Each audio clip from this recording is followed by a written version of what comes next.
and I'll hit. This lighting's gonna make me look.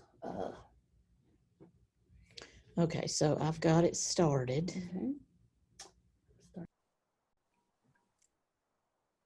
Hello and good evening to you all. My name is Tia Yang. I'm the program coordinator for Work in Burke, a project of Burke Development, Inc. I want to extend a very warm welcome to you all for joining us in our annual Scholarship Night, How to Pay for College event in collaboration with Burke County Public Schools and College Foundation of North Carolina.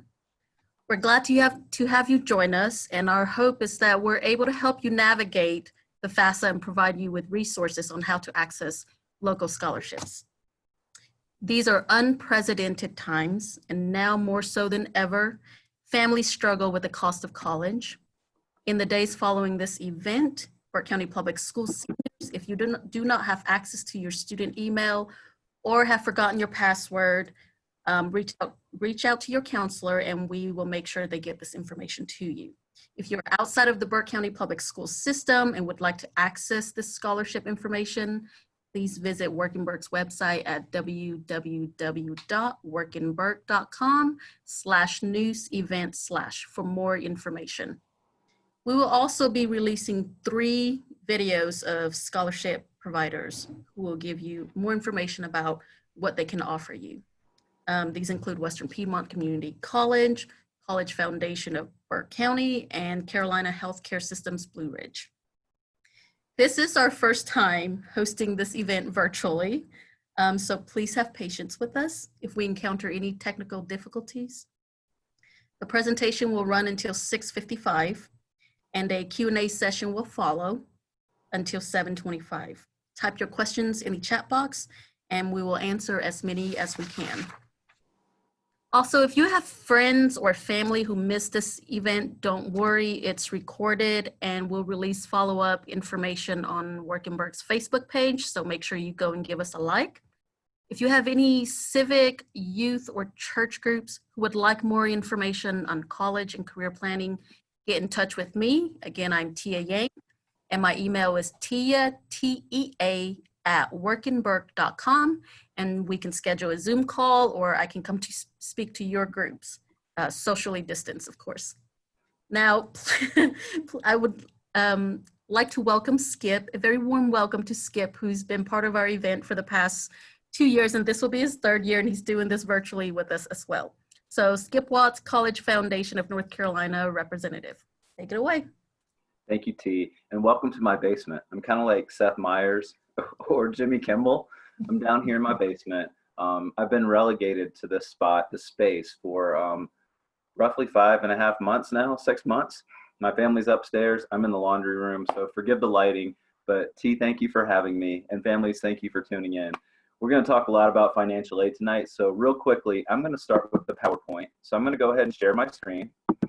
And as soon as I share my screen, I'm going to quickly just kind of blast through this PowerPoint because I've got a lot of points that I want to touch afterwards. So feel free to post questions to the chat anytime. We'll do our best to answer those in a timely fashion, or you can chime in afterwards and ask questions once we're done around 6:55. So without further ado, let's talk a little bit about financial aid.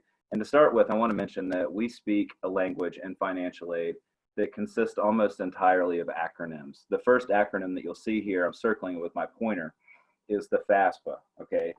Parents and students, this is not some kind of weird upper respiratory condition that's associated with the fall or something. This is instead the free application for federal student aid, okay? And we need to make sure that we start the FAFSA, or the free application for federal student aid, sometime in October or November of our students' senior year. So if we have any younger students tuning in, you don't necessarily have to worry about completing the FAFSA in October of this year. This is something that only seniors and their families do. So to get started, let's talk about what CFNC is. CFNC is partnering today with Burke County Schools and Work in Burke, and we're a partnership of a bunch of different organizations. In a sense, we're kind of like an information partnership over at CFNC. We partner with College Foundation, we partner with the community college system, the Department of Instruction, the North Carolina independent or private colleges and universities, the State Education Assistance Authority, and that's the organization that oversees federal grant funding and redistributes it across the state. And lastly, we partner with the University of North Carolina system. So those 16 campuses that we commonly think of as University of North Carolina schools, they also help CFNC be what it is. Now, CFNC can be reached at any time at cfnc.org. All our resources are free. We're there to help students plan, apply, and pay for college. You can also call us for FAFSA assistance all the way through November at 866-866-CFNC. Folks, keep in mind, we're not open all night, but we do have people hours. So we're open roughly from 8 to 7, Monday through Thursday, all the way through November to assist families in completing the FAFSA.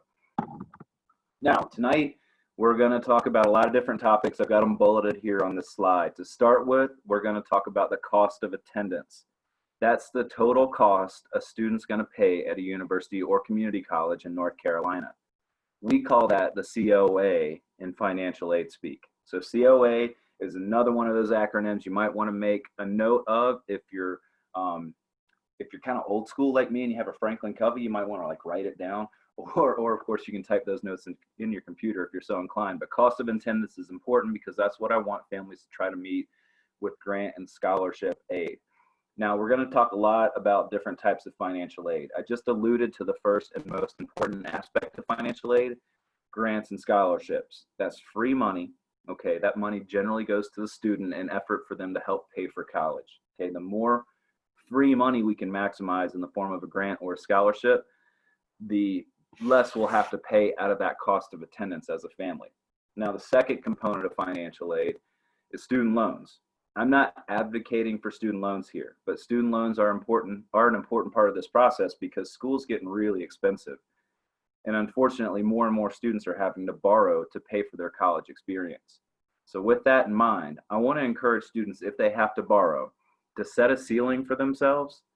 And that ceiling should be their first year proposed salary. You should never borrow more than the first year you graduate from college and you start that career that you always wanted, okay?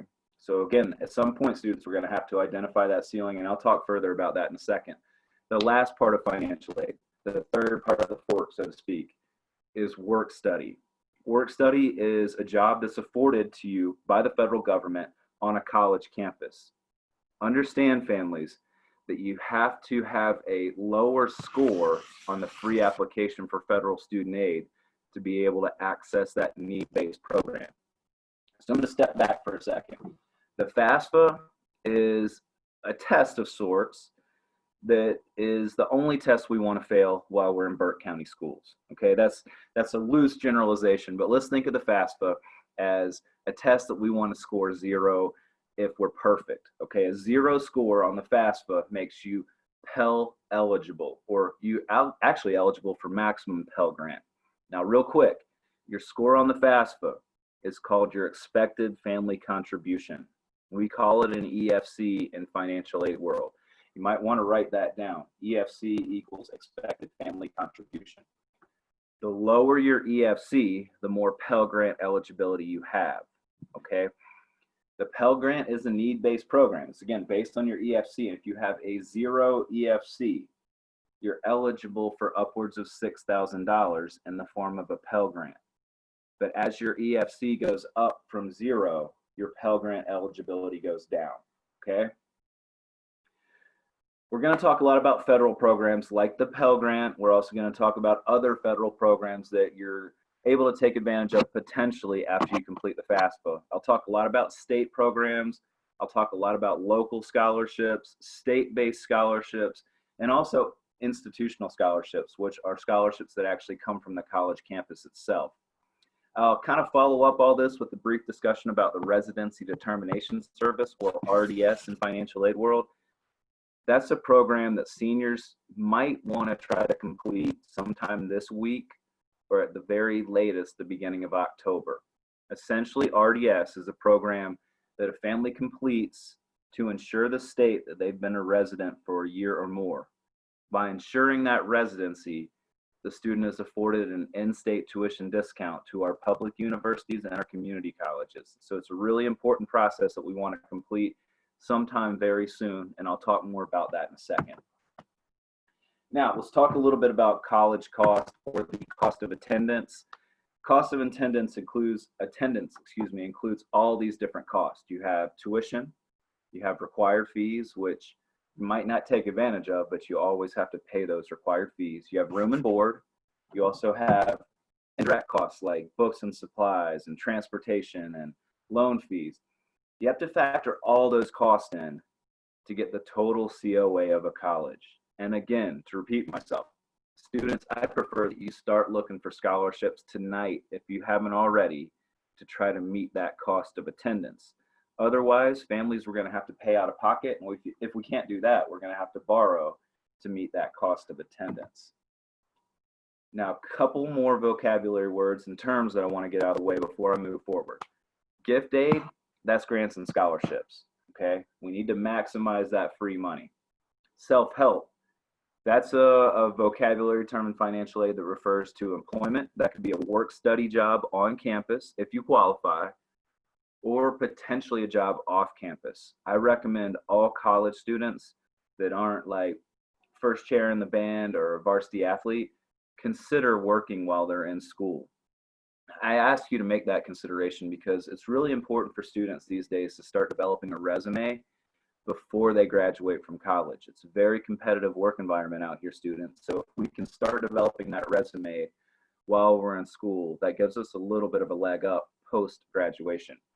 Now, merit-based aid, the third bullet point down, is a scholarship that's based on a special characteristic. That could be your grade point average, that could be your athletic performance, that could be your musical inclination. All of those things can work towards a merit-based scholarship.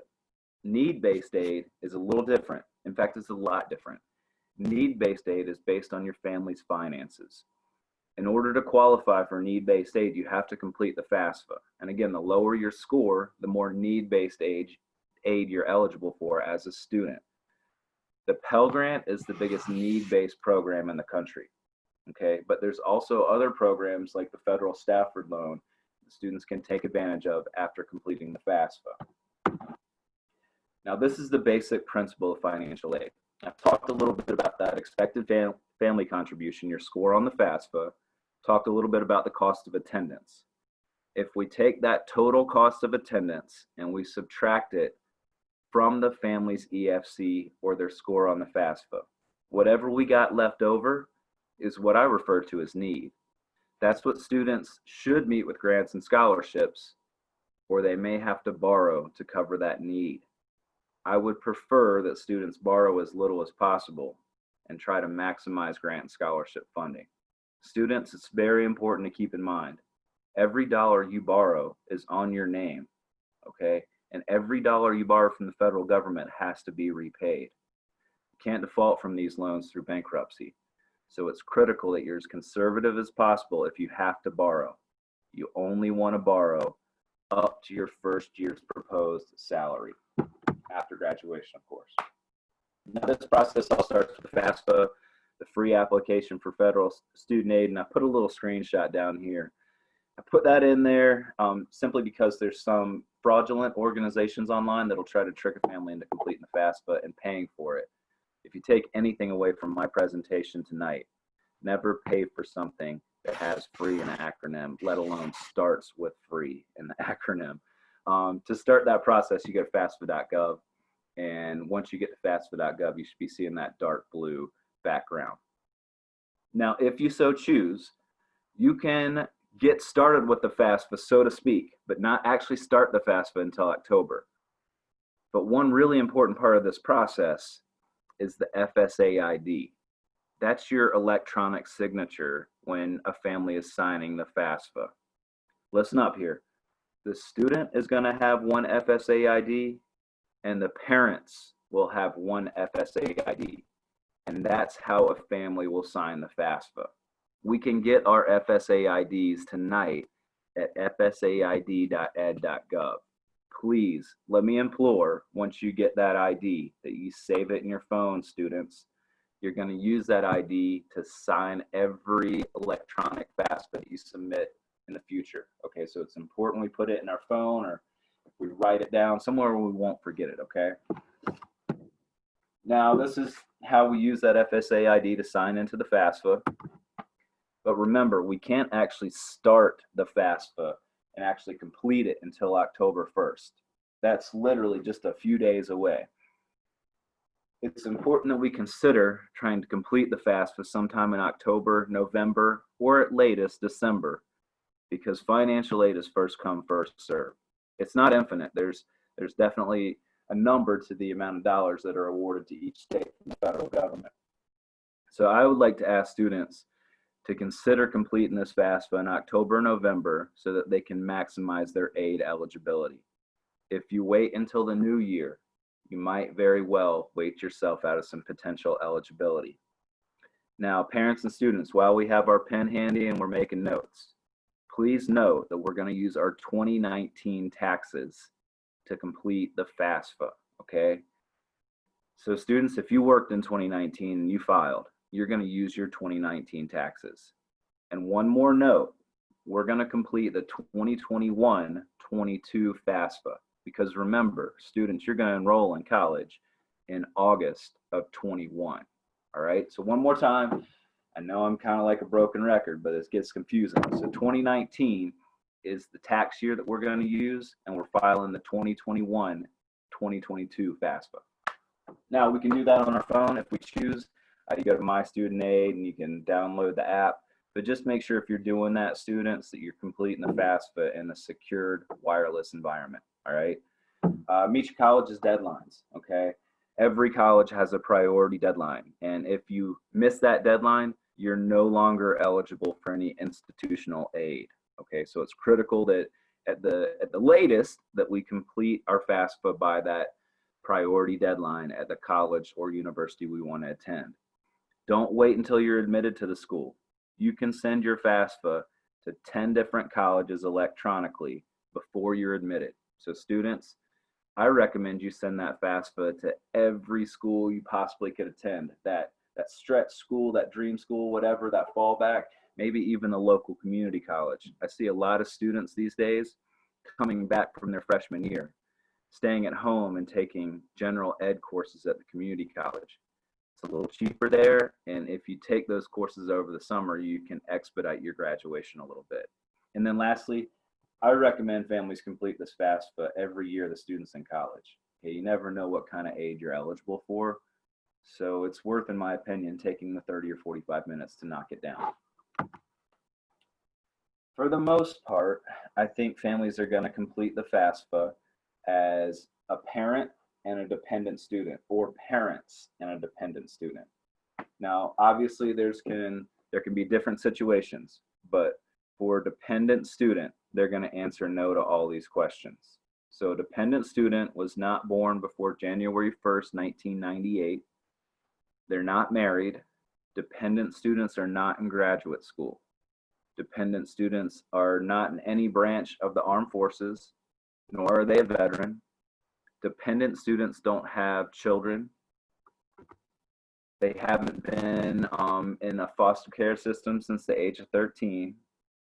They haven't been determined by a court as an emancipated minor or in legal guardianship. And dependent students have not been at risk of homelessness as according to the McKinney-Vento Act. Okay, so students, if perhaps you can answer yes to any one of these questions, you might be able to file the FAFSA independently without parental input. But I think for most families in attendance tonight, we're going to file the FAFSA as a student with their parents. Okay, moving forward. This is just a screenshot of the FAFSA from a couple years ago. It's really not that important. I just was feeling kind of tech savvy, so I incorporated that screenshot into my slide. At any rate, parents for the FAFSA can obviously include two biological parents filing the FAFSA with their student, okay?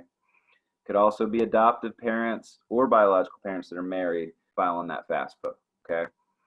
Now, if biological parents are not married but live in the same house, they're going to file the FAFSA as if they were married, okay? That's just a new federal rule. Not sure why it's that way, but it is. I'm just the messenger. A single parent or a widowed parent that was never married, excuse me, a single parent that was never married or a widowed parent can file the FAFSA alone with their student. And then in a divorced household, that's when the FAFSA gets a little complex in terms of who files what. In a divorced household, the student is going to file the FAFSA with the parent they live with 51% of the time or more. Okay, just to repeat myself, students, you're going to file the FAFSA with the parent you live with most of the time if you live in a divorced household. It's the 51% rule. If perhaps you live in a situation where it's like a completely equitable divorce and you live half the time with one parent and half the time with the other, in that instance, you're going to file the FAFSA with the parent that provides more of the child support. Okay. Parents, it has nothing to do with who filed the student on their 2019 taxes. It all has to do with that 51% rule or the child support. Now, this is an important slide, and unfortunately, in these COVID times, a lot of families are going to file the FAFSA with their 2019 taxes, and that might not be really reflexive of what's actually going on in the family in 2020. Okay, if perhaps in 2019 both parents had great jobs, everything was going great, but in 2020 something drastic happened, like maybe mom or dad got sick or maybe somebody lost their job because of the virus. In that instance, your FAFSA is not going to be accurate because you're using your older tax information from when things were different. So in that kind of situation, it's on the student to file or ask rather for professional judgment because of that special situation or special circumstance. That means the student's going to actually have to call on their cell phone, you know, one of these things that you can call and talk to with like voice. You're going to have to call the financial aid office at the school you want to attend, and you're going to have to explain your situation and ask them to take that into consideration in a professional judgment. You might want to write that down if this pertains to you. A professional judgment simply when the financial aid office opts to maybe take into consideration your 2020 tax information, maybe pay stubs or something, in effort to best award your family and provide you a college education. So again, professional judgment if something's happened in 2020 to your family that will inhibit your ability to pay for college. Now, the federal government on the FAFSA is looking for this kind of information. Parents, they're looking for your adjusted gross income, your earnings from work, your tax liability, the IRS form that you filed. That could be like a 1040 or 1040 easy, etc. Again, you're using your 2019 tax information. It's also going to take into account any untaxed income that you had in 2019. And then it's looking at your current assets, including how much cash you got, what's in your savings account, what's in your checking account. They're also looking for real estate outside of your residential property.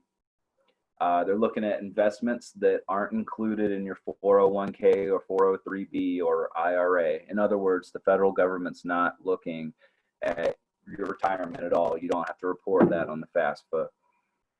They're not looking at your small business unless it employs more than 100 people. If you have 100 people employed, you have to report the value of your small business.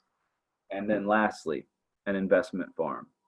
An investment farm doesn't happen as much as it used to. When I started this job, that'd be like a farm that earns revenue off your residential property. So if you lived in Burke County but had a tree farm in Avery County, you'd have to report the value of that tree farm in Avery County. Okay. Now, this is a really important slide because this tool, the IRS Data Retrieval Tool, or IRS DRT in the financial aid world, this is a tool that was designed to simplify the FAFSA and also guarantee accuracy. Essentially, it's the IRS like auto-populating everything on your FAFSA that has to deal with your finances. It makes the process really simple, but it also guarantees that the information that you input and submit is accurate, and thus you're not going to be verified, or you're less likely to get verified. And simply put, verification is when you are kind of like audited by the federal government, and they kind of go over your FAFSA and make sure everything's accurate.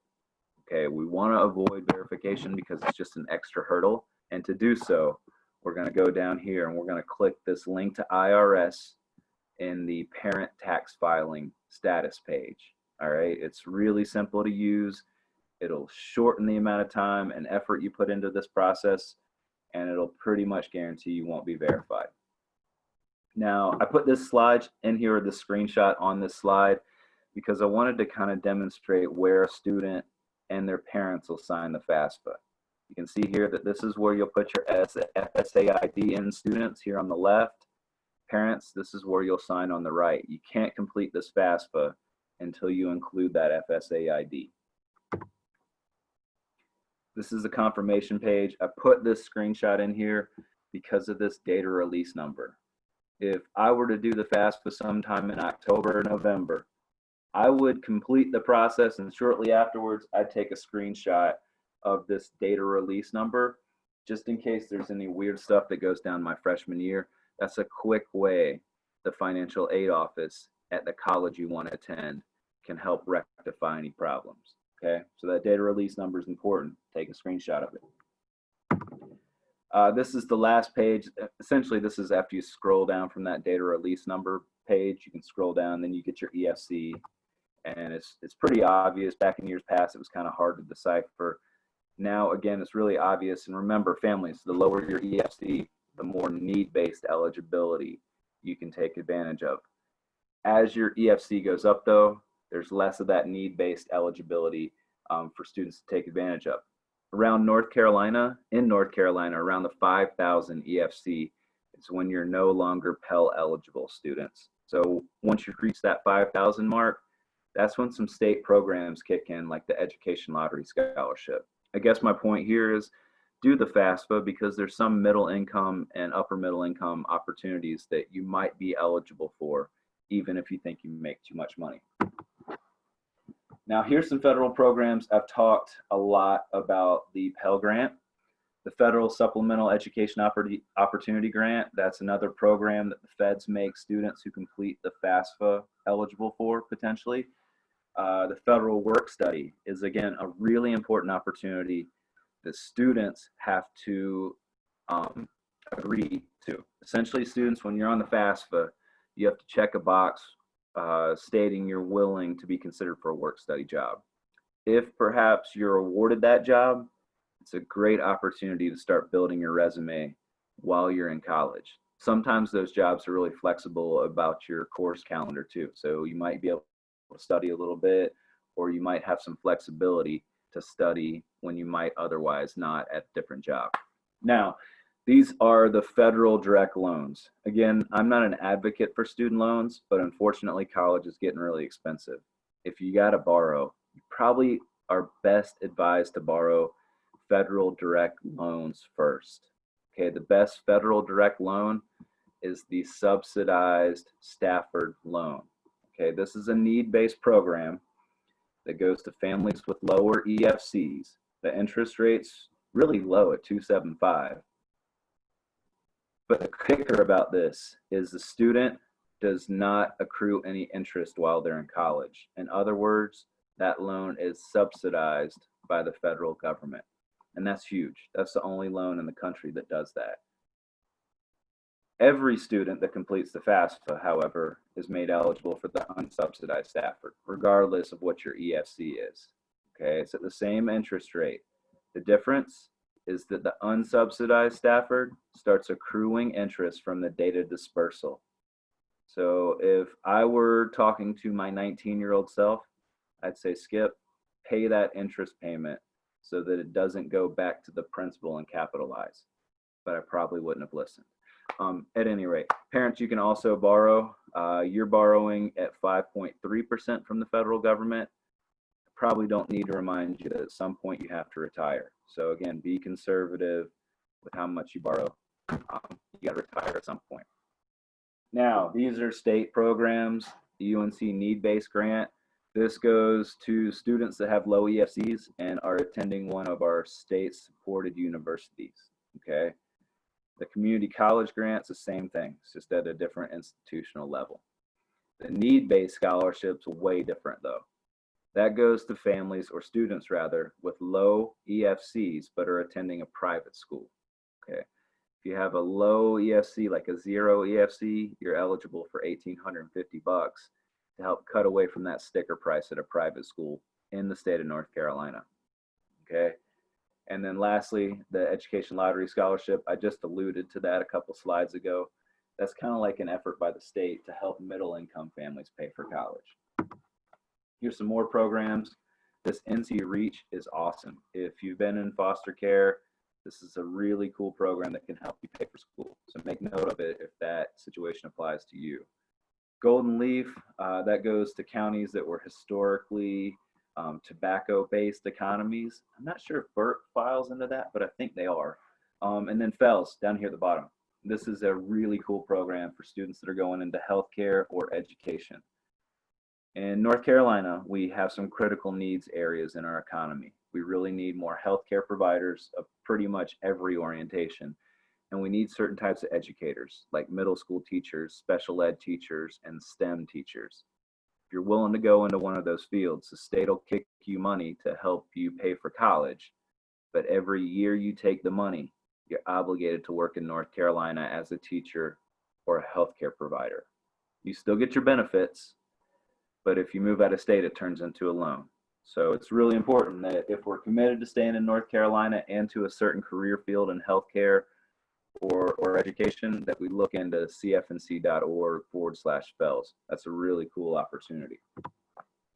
Now, I promised you I'd talk about RDS, or Residency Determination Service. This is another thing that I want to challenge families to try to get completed sometime this week, okay? To do so, we're going to ncresidency.org, and we're going to sit down as a family with our social security numbers and maybe our driver's license and any other information that we'll need. The system will prompt us to track down. But remember, if we want to get that in-state tuition discount because we've lived in the state for a year or more, we got to do this. Okay, so let's knock it out before we start our college applications. Okay, college application season is officially upon us. So if we haven't started thinking about them, we need to keep that in the back of our mind, and we need to keep in the front of our mind Residency Determination Service and getting that done as soon as we can as a family. Okay. Now this slide is just a really difficult example. It's designed to kind of exemplify, or I shouldn't say exemplify, it's designed to just kind of show how some private schools can in actuality be a little cheaper than public schools because of an institutional scholarship. In this instance, I'm assuming Campus A is a public school, Campus B is another, and Campus C is the local private school. Because of a crazy institutional scholarship, the local private school actually turned out to be cheaper per year than the two closest publics. And I guess that's just a basic reminder that we don't need to factor out any college until we have our FAFSA sent to them and we have our application sent to them. At that point in time, if we're admitted, the financial aid will touch base with us. The financial aid office will touch base with us and let us know exactly what kind of awards and offers we have in our future. Now, I mentioned a few minutes ago about verification. That happens when the federal government, or even maybe the college you're attending, wants to review your FAFSA to make sure all the stuff you input was accurate. It's a situation it's just another hurdle essentially, and we want to avoid it. So use that IRS data retrieval tool, or you're going to have to provide your tax transcript. By providing your tax transcript, you're kind of like saying, hey, this is what it looks like. This information is coming from the feds, so take it for what it's worth. I recommend, if you are verified because you didn't use that data retrieval tool, that you get your tax transcript online. It's way quicker than waiting 5 or 10 days for your actual paper version to come. Now, I'm just going to kind of sum up a couple things before I dive into another aspect of my presentation. We talked about the FAFSA. We're going to talk a little bit about local scholarships in a second. I'm going to dig deeper into institutional scholarships because I think it's a really important part of the puzzle. I'm going to talk more about state scholarships, but before I go there, there are some national scholarship search engines that are worth mentioning. Okay, my favorite two are Unigo and CAPEX. I've seen a lot of students have some success with those two different organizations. However, national scholarship search engines offer opportunities that are extremely competitive because they're getting applicants from all over the country. So I recommend students that you hone in on institutional, local, and state scholarships beforehand. So let's dive into that. I'm going to quickly change the screen I'm sharing. So bear with me. I'm going to track down my Google Chrome window. Right there is our agenda. Thank you, T. Now, from here, this is the federal or the fsaid.ed.gov webpage. This is where you start the FSAID process. So parents and students, if you're at home making notes, write down fsaid.ed.gov, and then I would really prefer that you try to get this whole process done sometime in the next week or two. Again, record that FSAID somewhere where you can remember it for the next few years while you're in college. This is what the actual FAFSA landing page looks like. I had this in a screenshot, and I just want to reemphasize how important it is that you never pay to have someone help you complete this process. If you need assistance completing the FAFSA, CFNC's, again, offering assistance via phone, and also we're doing a bunch of webinars throughout the month of October. If you want to call in and get assistance through any of our webinars or Zoom chats or WebEx meetings, check cfnc.org/events to find those opportunities. Now, while I'm on this page, I want to highlight that it might be something that a student would consider saving as one of their favorites, because this understanding aid piece is really important in terms of understanding federal grants, scholarship opportunities at the federal level, work study jobs, and this also details those Stafford loans that I alluded to a few minutes ago. Now you can also find other informationals that I think can really illuminate this process. So federalstudentaid.org or studentaid.gov are great places to find that information. Now this is CFNC. This is the organization that I work for. CFNC is, again, an information partnership amongst the state of North Carolina and our partners. All the resources on our website are free, so take advantage of them. And there's a couple that I want to call students' attention towards tonight. Okay, the first would be this Plan Your Future side of the website. I want to call attention to it because I feel strongly that if you haven't started to figure out a career path at this point, whether you be in 11th or 12th grade, you start thinking seriously about how you fit into the work world or how you fit into the current economy. So to do so, you might want to consider jumping into some of our different career assessments. Okay, this is just kind of a brief review of the assessments that we offer. Again, these are all free, but they might offer some really important information about yourself and also information that you might use in the financial aid process. So I'm going to log in real quickly. Bear with me. And as soon as I log in, there's a bunch of different assessments here. So you can really get deep and think introspectively if you so choose. But for today, with our time that's limited, I'm just going to click on this interest profiler. The interest profiler is short, simple. It takes like 10 minutes, maybe 15. And once you complete it, you're assigned different Holling codes. You can see here, I'm heavy on the social, which means I like helping people. And if I want to explore careers that are socially oriented, I can scroll down and find all kinds of careers that I might really consider and have fun with. Ideally, students, we want to enjoy our job, so let's put some thought into that. Now I'm going to click on this Adaptive Physical Education Specialist, and I'm going to do so just to highlight a couple things. All right, to start with, I want students, again, to just identify what that first year starting salary is. This is how much students you can borrow and comfortably repay. If you borrow $73,000, you might have a hard time paying that loan back with your $41,000 annual salary. So please, students, be conservative in how much you borrow and only borrow what you need to pay for education-related expenses. So if the financial aid office gives you more money than you actually need to pay your cost of attendance related expenses, give the rest back, okay? Don't borrow money that you're not going to use for education expenses, because you'll have to pay it back. Now, this slide also has some information about the amount of education, what kind of employment opportunities are available, etc. It's important to explore this, students, and identify career possibilities that you would enjoy. Now, while I'm on CFNC, I want to mention you can do your college applications through here, and you can also do college research. So if perhaps you're like, man, okay, I want to be an adaptive physical education specialist, but I don't know what colleges have those programs, you can go to this Plan Your Future side of the website. You can scroll down a little bit, and if you keep scrolling down, you have some planning for college tools down here. You click Plan for College, and then as soon as this next page loads, you then have a college search. Students, at this point, I really want you to try to identify colleges that have your intended major. Okay, at some point we got to get past what teams got our, or what colleges got our favorite team, and instead we need to think about what colleges have the programs that we like and what kind of, where we fit into this whole college university spectrum. So I'm going to click programs and majors, and then from here, since we're on this education thing, I'm going to click education because I'm thinking about an adaptive physical education specialist. And then I have 2-year programs that I can use as a transfer board into our 4-year programs. Now here I've got Appalachian State.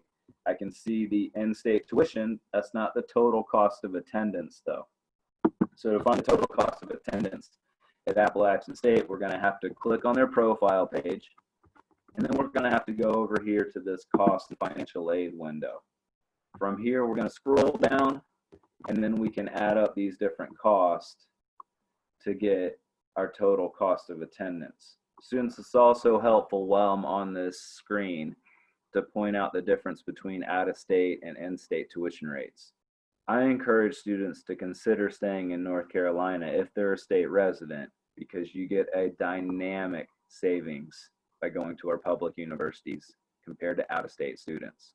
So if you're thinking about going out-of-state, please consider those financial implications post-graduation. All right, so we've talked a little bit about the FAFSA. In fact, we've talked ad nauseum about the FAFSA. We talked a little bit about CFNC, talked about federal programs. CFNC is where all the state programs are. Let's talk about institutional scholarships.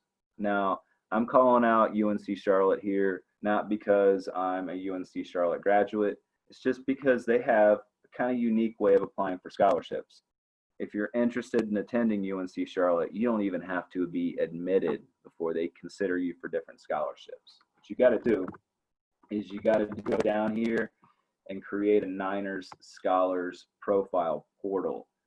That essentially is where you're going to upload your test scores, your extracurricular experiences, maybe essays, maybe recommendation letters. This process differs dramatically from NC State. Over at NC State, they award scholarships in a huge variance of ways. To start with, they award scholarships based on the college that you'll earn your degree from. So NC State, let's think of as like a big umbrella, all right?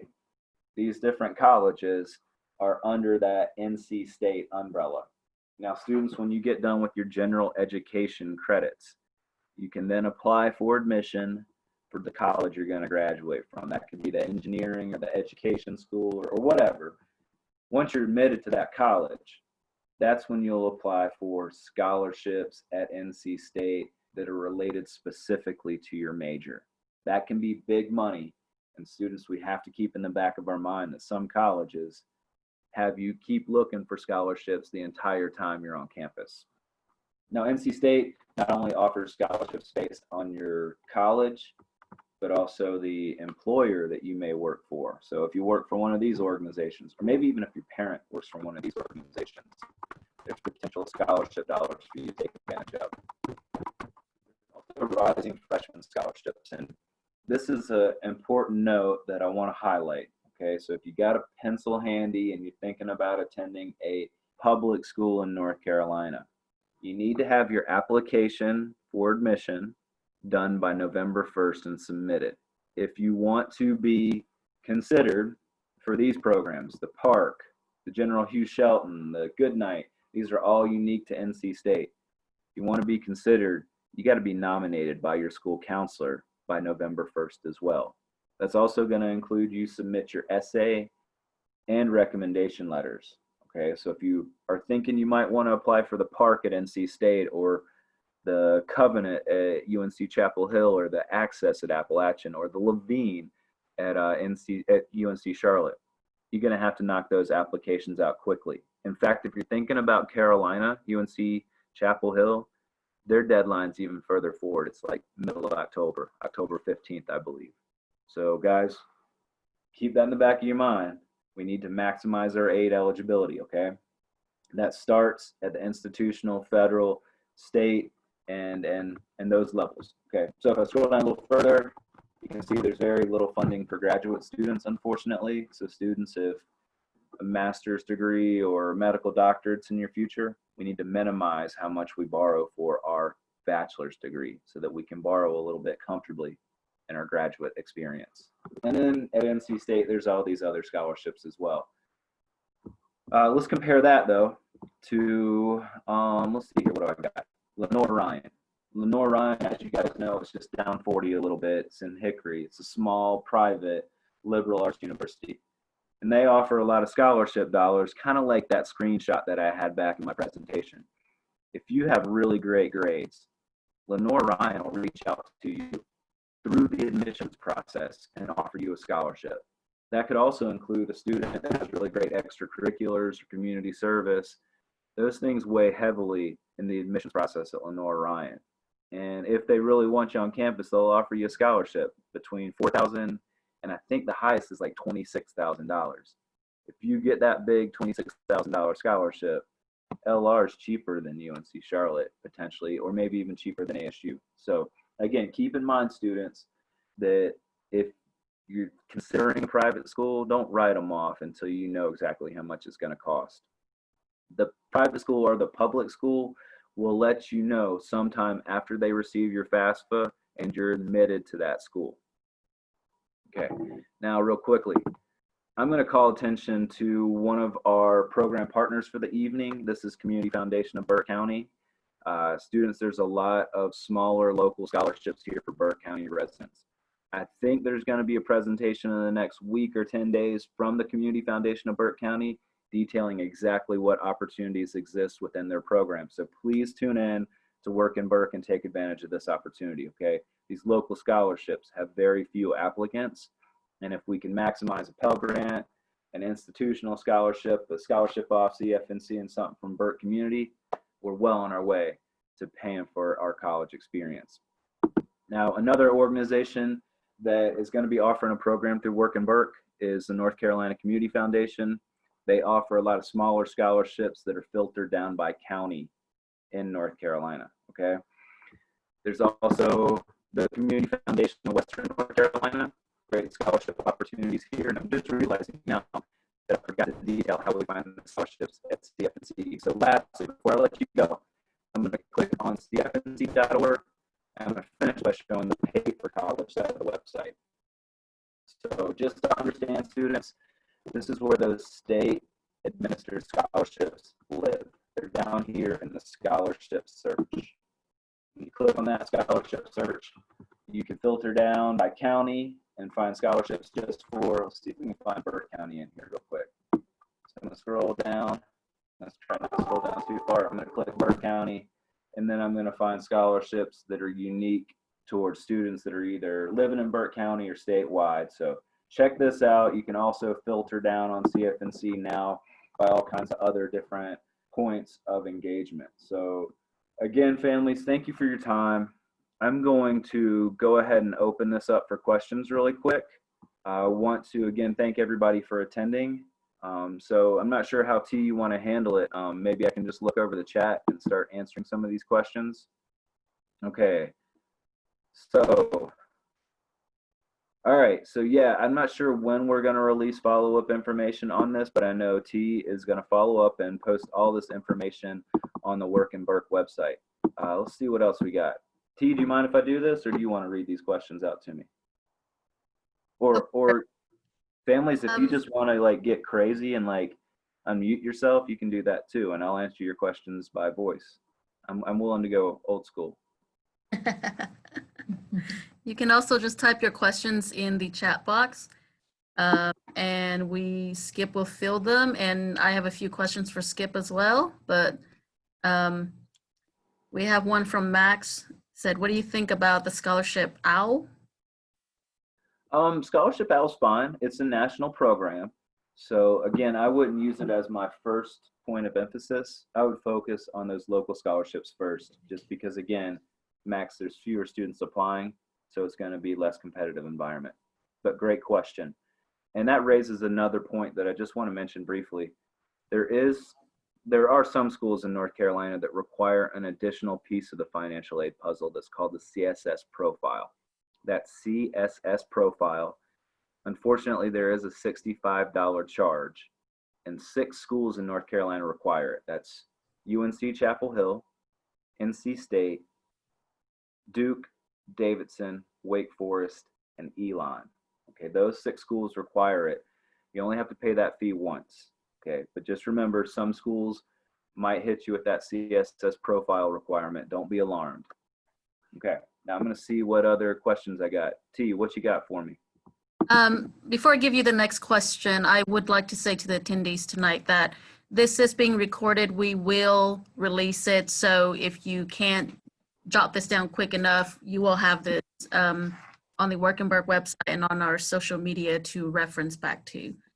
Skip, the next question is, I've been living in NC since June. How would RDS impact my college application? Unfortunately, you're not going to be eligible for in-state tuition because you haven't lived here for a full year yet.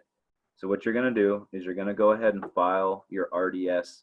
And once you complete the RDS system, you're going to receive a residency certification number. Every student that completes that process will receive that residency certification number. But unfortunately, until you've lived here for a year, you won't be eligible for that in-state tuition rate in North Carolina. Great question. I saw another question over here about the PowerPoint. T, I'll shoot that to you in the morning in a PDF form, but I'm going to probably log off after this tonight. I'm getting tired. Couldn't tell. We've got you till 7:30. All right. Skip's in the mountains up there. Yes, thank you so much. We will be releasing the PowerPoint again on Workenberg's website, and also Burke County Public School Systems will have it as well. I saw a question from Rebecca saying she's feeling totally lost and she's way behind. And yes, I'd say Rebecca, excuse me, you're not. Don't feel lost. Don't feel way behind. I think now though, we're officially in this whole scholarship season, and it kind of lasts throughout the spring of your student senior year. So right now we're kind of in the institutional scholarship season. There are some state scholarships on CFNC that have fall deadlines as well. But understand that, you know, a lot of these local opportunities don't have deadlines until January, February, or March. So you'd be well advised to not panic, just kind of take a deep breath. And one way you can kind of organize your research is to create a spreadsheet. I'm going to real quickly just do a new share. I'm going to go down to just an Excel spreadsheet. This is really simple. It's nothing crazy or revolutionary. But essentially, I'm trying to get this dang thing, this Zoom window out of my face. All right, so essentially, if you just create a spreadsheet with the scholarship name, maybe a link in here too, the award amount, the deadline, whether it requires an essay, and recommendation letter information, then as you're just kind of cruising through CFNC or maybe even researching institutional websites, you can just kind of cut and paste this stuff into your spreadsheet. And that's a really good way of assigning yourself a timetable so that you can hit those deadlines, which are really firm. Now, if I were like Rebecca and are kind of freaking out, and my students like, oh my gosh, I don't know how to do all this stuff, I would say student, or let's say Sam or Jan or whatever your kid's name is, Sam, sit down and I want you to write a personal statement. In fact, if you're in Burke County schools, you've probably already done it. I think you do it in like your sophomore year English class. A personal statement is just kind of like who you are and where you're headed in life. If you can take that 3 or 4 paragraphs you can use that as the body of a lot of different essays for scholarships. You might have to put a new introduction and a new conclusion in there, but you won't have to recreate the wheel for every scholarship. And I'd prefer, students, that you consider applying for a multitude of scholarships, because very few students, in my experience, get a full ride scholarship. Most that are going to college in a really cheap way are getting a scholarship from like the college, maybe a little Pell Grant, maybe something from Community Foundation of Burke County, and then maybe something from their church. I've seen a lot of students find some success with scholarships through their faith-based organization. That could be your synagogue, your mosque, your whatever, your church. As long as you touch base with that faith-based leader, you might be able to find some scholarship opportunities there. You might be able to attract some money through the Kiwanis Club or the Rurtans or the Moose Lodge or the Elk Lodge, especially if you've been active in like civic engagement.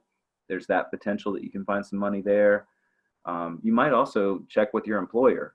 My big scholarship, or one of my big scholarships going to college, was from my employer. And it just had to do with my GPA and how that fit into the number of employees that were at the university near where I was working.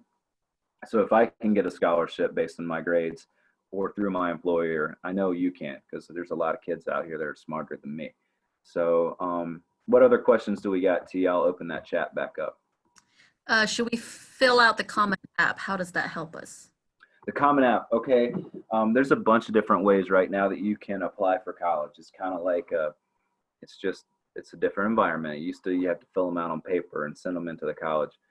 Now, if you use the Common App, it's like a national application software piece. So you can apply to a bunch of different colleges across the country. It can reduce the amount of time required because some of that information will auto-populate from one college to the next, okay? You can also apply to college through CFNC or through a university's institutional portal. So there's really no right or wrong. Just however you choose to apply, go that direction. And while I'm on the college application note, if you're thinking about applying to a private school in North Carolina, they're gonna, at CFNC, extend college application this week out 2 weeks. So you'll be able to apply to our private schools, for the most part, for free, October 19th through 30th. But you need to apply through CFNC, of course, to access those free application opportunities. Okay, moving on. If I plan to finish my 2-year degree at Western Piedmont Community College in December 2021, and then transfer to a 4-year university, when and how do I apply for FAFSA and other scholarships? Okay, you're just gonna adjust that timetable up a little bit. So if you're planning on enrolling at the community college in 2021 and then transferring out in December, you would just do the FAFSA for the next school year. I think I'm getting that math right. So one more time, T, I'm confused. It's late. If I plan to finish my 2-year degree at Western Piedmont in December 2021, Gotcha.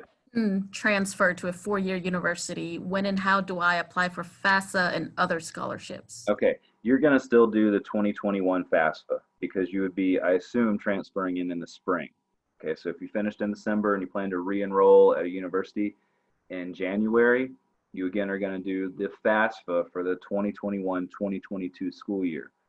But the transfer scholarship process is gonna differ dramatically. So you're gonna have to figure out what school you're going to and identify how the transfer scholarship process works. For example, at Appalachian State, there's a completely different process that has, I think, a November deadline, or no, excuse me, a March deadline for their scholarships for transfer students. So again, go to that school's website, go to their financial aid office page, and figure out exactly when those deadlines are for students coming in mid-year.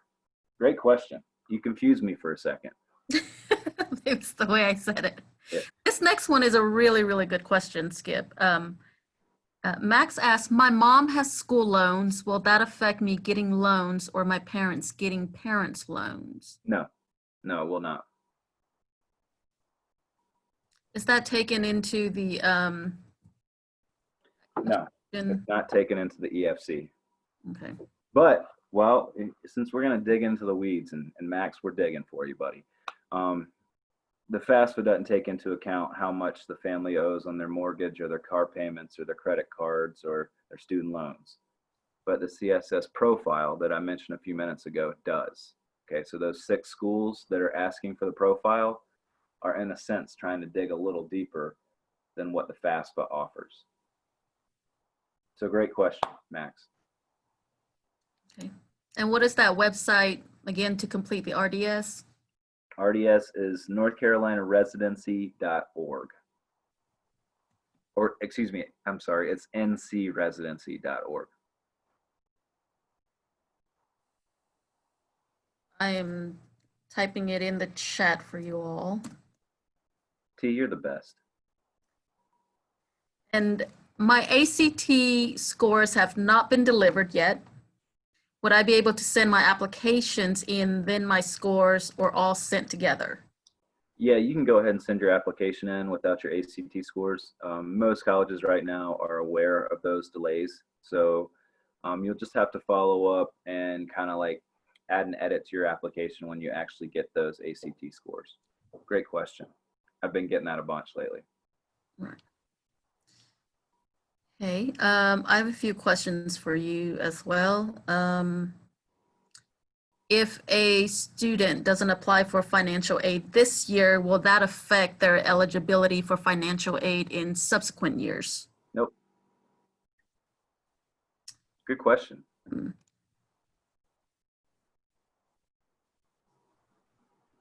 Okay, if a student wins a scholarship, does it reduce the financial aid package? Yes, it can, depending on the school. Okay. One thing that I have to emphasize is that every financial aid office at every college in North Carolina operates independently, and most of them operate a little differently, okay? Some schools are going to allow you to take scholarships up to that cost of attendance without impacting any other institutional aid. Some schools may not. So you're going to have to figure out that process by doing your own background research. Okay, can you speak more about why it's important to fill out the FAFSA early in order to meet colleges and universities' grant deadlines? Sure. Financial aid is first come, first serve. It's that simple. The federal government allocates only so many dollars to each state, so the state can award the Pell Grant to individual applicants. Okay, as students complete FAFSAs and are admitted to colleges, there's that much left money, or there's that much less money in the Pell Grant coffers. So if you wait too long to file the FAFSA, you could in essence wait your way out of your eligibility. That happens most of the time at the state level, and it generally happens to families that don't complete the FAFSA before January or February. So it is very likely that in this day and time, if you wait too long to file the FAFSA, you might be eligible for $5,000 in the form of a Pell Grant, but you might only receive $4,500 because there's just no longer the maximum Pell Grant money available to you. That's great. There are many local scholarships that go unused every year, but many people actually do not apply for them. So can you speak to the importance of offsetting federal and or private loans with local scholarships? Yeah, I mean, that's a great point. Whoever stated that needs to like get a gold star or something, T. Local scholarships are, you know, like I said several times, there's just fewer people applying for these scholarships. For whatever reason, fewer students are taking advantage of scholarship money than ever before. And with that in mind, college is more expensive than it's ever been.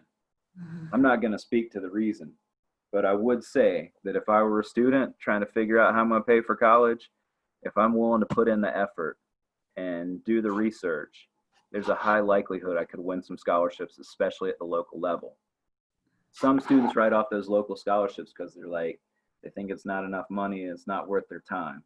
Okay, so I've heard students on a multitude of occasions say, it's a $250 scholarship. You know, I'm going to school that costs $20,000 a year. What's it worth? And I'm like, well, it took you 2 hours to complete the application and compile that essay, and you're getting paid $125 an hour.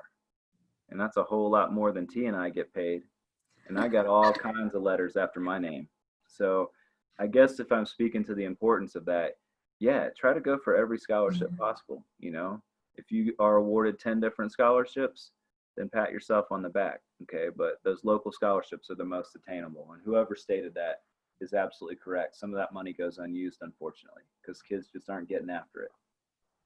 Right, and I do want to add that for some foundations and even Western Piedmont Community College, for example, you just do 1 or 2 applications. It depends if it's the general or merit scholarship, and that's all you do. And if they filter you out according to the criteria, and Yep. essentially you're applying for over 75 scholarships with 1 or 2 applications. So all of that we will release in the follow-up to this event. But I just wanted you all to know that we have a lot of unused scholarship money every year.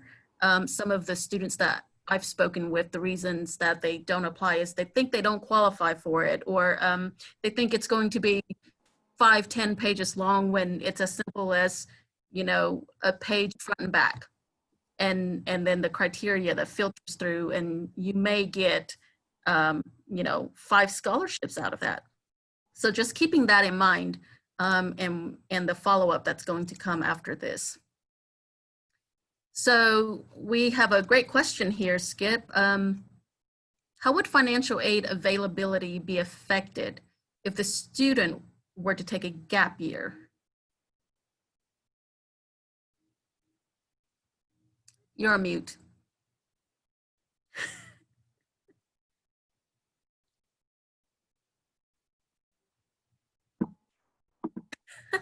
Hold on.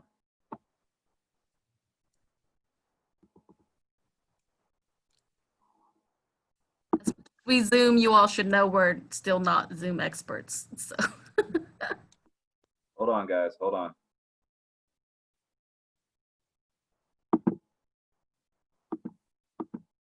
Okay, can you hear me now? yes. Okay, sorry about that. Okay. No, you're fine. I don't know what the heck happened there, T. You can slap me on the wrist next time we see each other. Virtually.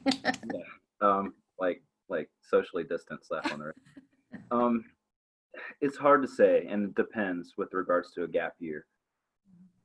I can't even say. It's going to depend from school to school.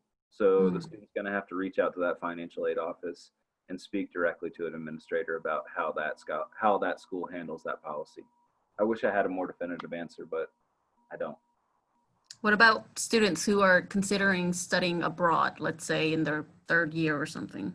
Well, that's a whole different situation because you're going to be completing the FAFSA as if you were enrolling normally. You're just going to be studying abroad and in a program abroad. So you'd actually still be awarded your financial aid at the federal, state, local level, and institutional for that matter.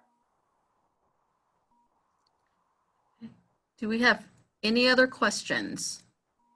Type it in here.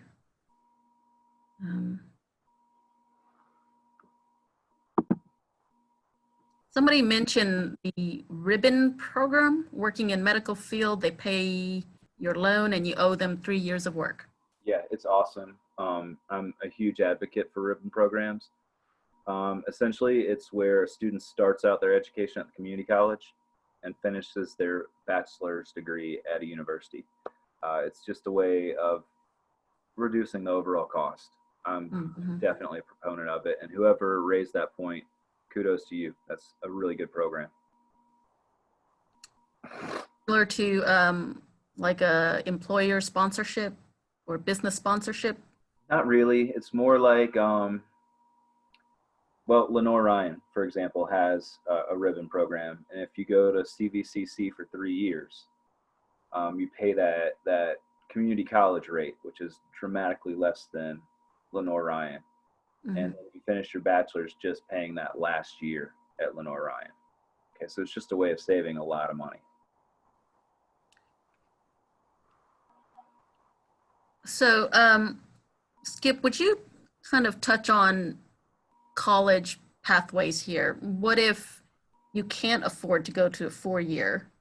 Okay. Can you talk about the community college pathway and transfer degrees and the amount of money you'll save? Absolutely. in these days, college is just getting so expensive. It's pricing out of a lot of families. So there's a bunch of ways that we can offset that cost. If we're a younger student, we can consider taking some career and college promise courses while we're in high school. Those effectively are community college courses that are free, okay? You can take those up until your senior year, and there's the potential that you could, if you really get after it, maybe graduate with your high school diploma and your associate's degrees. There's also in Burke County, of course, the middle college. Most students that come out of the middle college are coming out of the middle college with an associate's degree and their high school diploma. So that in and of itself reduces college costs because you only have to finish 2 more years to get your bachelor's degree. Other students that are considering that community college path to save money would be really well advised to. The community college is a fraction of the cost of what a state-supported university or a private university would cost. The great thing about North Carolina is that if a student completes their transferable associate's degree at one of our community colleges, those courses are guaranteed to articulate, or they're guaranteed to transfer over if you made a C or above, okay? It's called the Transfer Articulation Agreement. And I recommend a student who just doesn't have the money to pay for college also consider looking at scholarships through the individual community college. Like Western Piedmont, for example, has their scholarship foundation, as does CVCC down 40 in Hickory, and Caldwell over on 321 in Lenore. There's ways that we can figure out ways to pay for college, but we have to think outside of the box. And that's going to start right now moving forward. So don't be dissuaded if you don't have any money in the bank. Make sure you complete that FAFSA. And by completing the FAFSA, if you have a low EFC or a 0 EFC, for example, you're eligible for $6 grand. That'll pay for a whole year at Western Piedmont, right there. What if families end up taking private loans? What are your thoughts on that? Private loans are opportunities that are afforded outside of the federal government. Okay, so the Stafford and direct loans are what the federal government offers. Private loans can come from the bank down the street, a credit union. North Carolina's actually got a private loan called the NC Assist. Private loans, let's see, how can I explain this gently? Oftentimes students can overborrow with regards to private loans. So if we're gonna get into the private loan market, we have to keep in the back of our mind that first year's proposed salary. We never wanna borrow more than that. Oftentimes those students will get their Stafford allotment and they'll be like, this doesn't cover my cost of attendance at the university that I want to attend. In that instance, of course, I recommend students pursue scholarship opportunities. But if those aren't available, they're going to have to fall back on the private or alternative loan market. And in that case, students, we just need to pay attention to interest rates. We need to try to find the loan that's got also the best repayment terms. So in North Carolina, you might want to focus on that North Carolina product, but I'm not a financial advisor. You're going to need to do that math on your own. Great question, though. You know, Skip, one of the things I tell students whenever I go into their classrooms or it's at a career fair or career and college promise class, is that whatever you're borrowing, however little or big it is, that you are borrowing from your future, right? And the bill comes due, you will pay for it. And I know you touched on your presentation about making sure that you make smart career decisions, weighing the your investment essentially in your education, in the career that you're going to come out of versus the amount of money that you're going to borrow as well. Yeah, I don't think student loans are necessarily a bad thing. I think they're an access tool. And I think they can provide families, especially students, with opportunities that might not otherwise exist. I think what is happening though is too many students are borrowing more than they need. And I just think that students need to go into this process with a conservative mindset and only take the dollars they need to pay for college and give the rest back. You need to do that, students, because you're going to repay these loans in 10 years after graduation. Okay. So the less we borrow, the more discretionary income we have after we graduate from college. And that's money that we can use to, buy a house or buy a car or whatever. I'm still paying on mine. Yeah, my wife's still paying on her doctorate too for the next 7 years. So I just paid off my master's degree. I before we let you all go, you know, I wanted to talk about my own educational journey. So I went to Western Piedmont and got my associate's degree, and then I transferred out to UNC Hill. And you know, I filled out the FAFSA early. I was awarded the financial aid package, some scholarships, etc. And I graduated in 2014, and I'm still paying on my loans. So, but the scholarships I was talking about would be like the NC lottery. You know, I let the financial aid package come. I actually didn't actively seek out these local scholarships. Had I known about them, or if I had done my research back then, I think I would have been able to offset a lot of the cost. And so my advice to parents and students here is that if you are considering going to a community college, whether it's Western Piedmont, CVCC, they have a lot of money from the foundation that goes unused, and they want you to apply for them.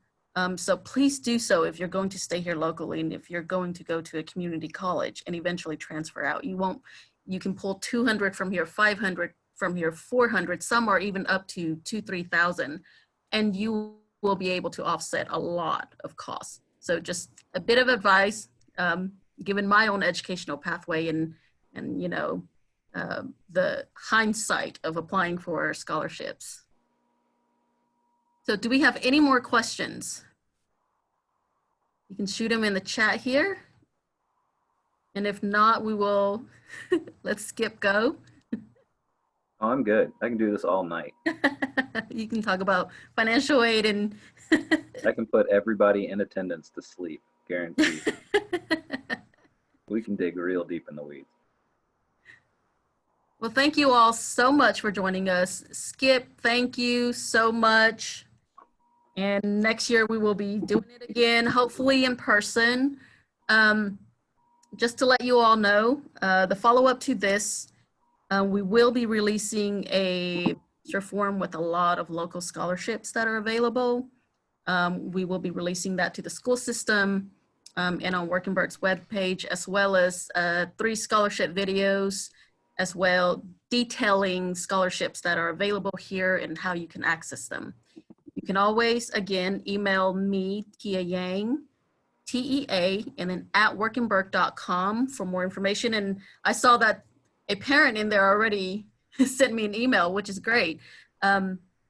So please do that. And if you can't, go like our Facebook page, Working Burke, and you can DM us there and we will answer you back as well. And yeah, guys, check my CFNC page out too. Skip CFNC. I try to post local scholarship information on there pretty regularly. So. Yes, we will release this PowerPoint as well as some CFNC information. And as always, students and parents, I'd like to remind you that you have your student's school counselor. So please reach out to them. If for some reason you can't get a hold of this information, you can't get a hold of us, your school counselor is your go-to person. And they will connect you with us. So, thumbs up. Skip, you good? Awesome. Thank you for the opportunity. Thank you all. And if you couldn't take notes quick enough, again, we are releasing this presentation shortly within this week. So you will get that and all of the teachers will get it as well. So thank you all. Have a great evening. Bye.